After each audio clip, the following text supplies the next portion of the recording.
Jim, I've recently been fascinated by classic big-time wrestling from Detroit. Can you tell me more about it, and what are some of your memories? Oh God. And I watched a lot of big time wrestling from the early 70s still exists on video. It leaked out and has been preserved, and so many other territories from that time period weren't. And I almost hate that it was, because the Sheik's big time wrestling, and this is back when Detroit was one of the top 10 cities in the country in terms of population, and the auto industry in the late 50s and all through the 60s was booming. And the Cobo Arena ran every 2 weeks, and the Sheik owned the territory, and he was the top star, and they had turnaway crowds of 10,000 plus. Every great star of the Midwest and most of wrestling appeared there at one time or another. They had these giant cards of 10, 12, 14 matches, and up and down the card was these huge names. But the TV show was somewhat putrid. It was a small studio show for most of the time that the Sheik was in business. You didn't get a lot of arena clips, some, but not a lot. The announcing was like the old days where the guys, Bob Finnegan and Lord Athol Layton is when I first started watching the show in the very early 70s, when I'd go up to my Aunt Lola's house, who lived across the river from Cincinnati. Lord Layton was the commentator, and he was pretty good. But then you had the Bob Finnegans and the other guys that wore like the mod tuxedos of the time and everything. And it was a small studio show. And the matches were mostly squash matches, and you didn't see a lot of top talent against each other.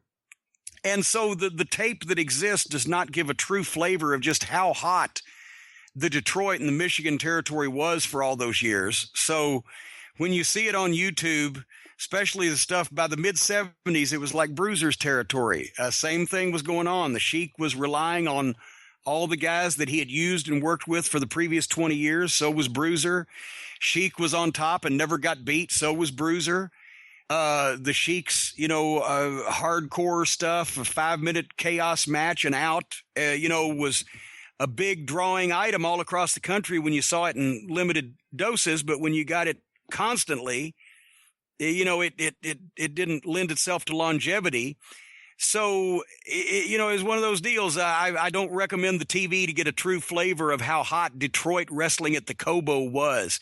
We should have some of those guys like Brian Bucantis or Gary Kamensak or Gary Mancuso or my old friend Supermouth Dave Drayson, Dave Brzezinski, on the show sometime to talk about the glory days of big-time wrestling in Detroit. But yeah, the tape that exists, sometimes it's a little rough.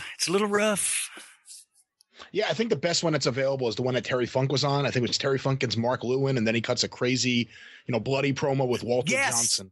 Yeah. Yes, and that was probably, I'm going to say that was 1977 or 78, because I remember seeing that TV show, because the Sheik show for a while in Cincinnati was on Channel 19, and you couldn't get that outside the Cincinnati area. But he got a late night slot in the late 70s on Channel 5, which was a strong station. And when I would go to Boland's, because he was 20 miles closer to Cincinnati than I was, we'd be able to watch the Sheiks TV late on I think it was late Friday night, like 1 a.m., 2 a.m. in the morning, and we would be able to watch it. And I saw that show, I believe, as it happened.